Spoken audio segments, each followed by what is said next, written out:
Hey, my name's Kenny, and the purpose of this video is for two things, which is to share my experience in game development and to show you guys what it's like to go through this experience. So I've been making video games for about 3 years or so, and I started making them during high school.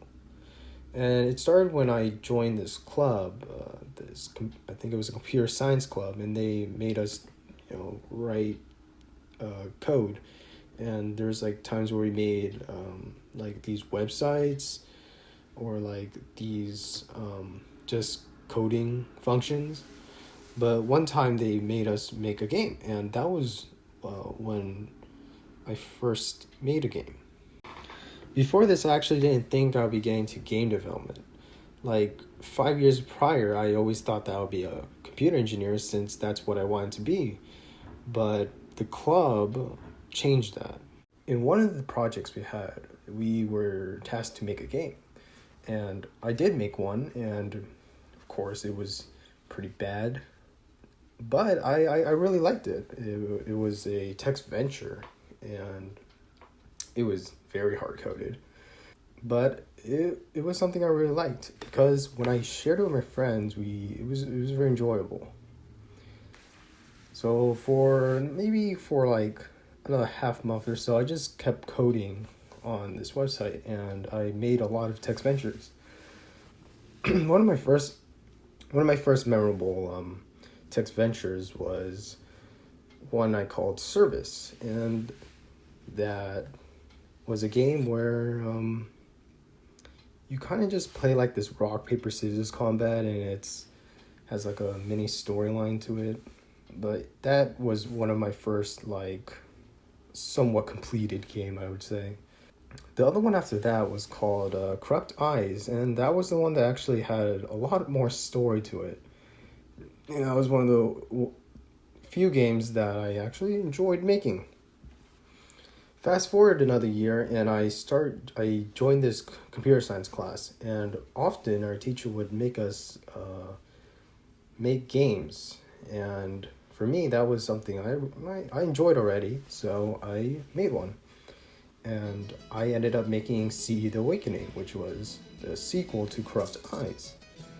This one had a lot more art to it, but they weren't really like interconnected. It was more like there was the console where you just wrote stuff in, and then there was like this other window where it just showed you images.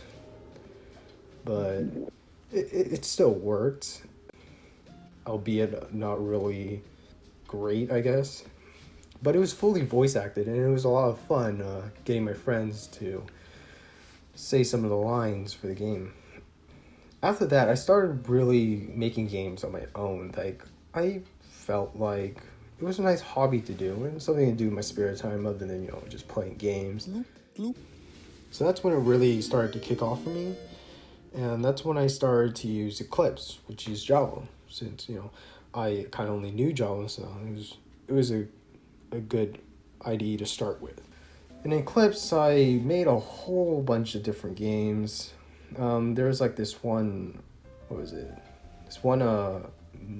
this mowing game where you play as a mower and then you just have to mow grass, but it was more of a joke since it wasn't really about mowing. It was more about like the survival thing, because like later on in the game, you just try to survive.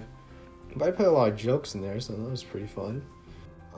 Then I started making a game called Deathbound. And the funny thing is that the other games I mentioned before, Corrupt Eyes and Service, like they all take place in the same universe. So like it was pretty cool making like that same like connected storyline. And Deathbound was one of my first games that I actually really thought was good, and it was one of the first games that I was actually proud of to show to other people. And I spent a lot of time on that game, maybe like half a year to make it. And even though it wasn't like it didn't have a lot of art, it was, I would say, complicated in the inside. But it was my most enjoyable game to make during that time.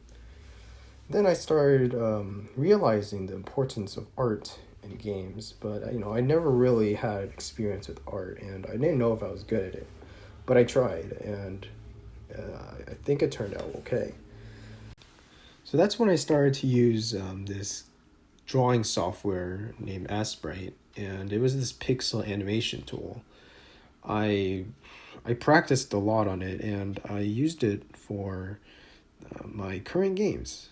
I must say that like it took a lot of practice before I started being satisfied with the art assets. So I made this game called Darkness Within, which actually was animated and had art of my own, and it was like this hardcore platformer.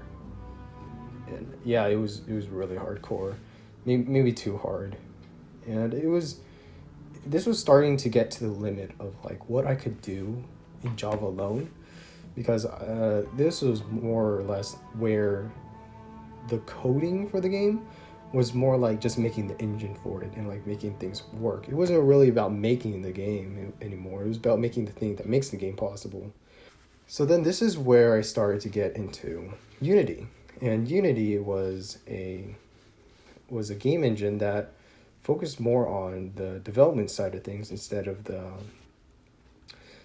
logistics of the game. And well, I mean, there still is a lot of logistics, but they make the redundancies of the game making process easier for you. So today I'm actually working on the remake of Deathbound, and I think you saw it in the beginning of this video. In this game I've been working for about 8 months. Yeah, 8 months. And it's been a long journey to get to here. So my advice is that when you're making a game, don't make it harder than you can make it. Actually, just make it easier or something you know you can do.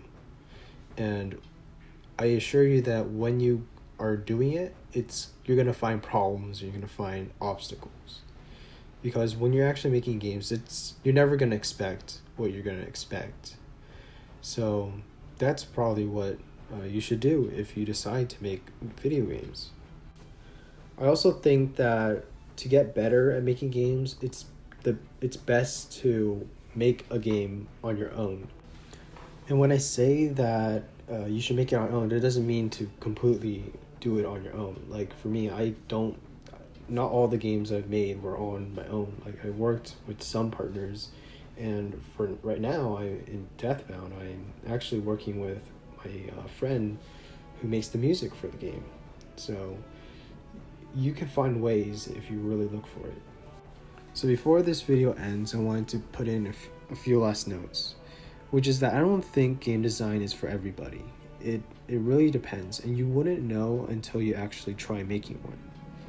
And because there's times when I made my games where I thought like, is this for me? Is this what I want to do?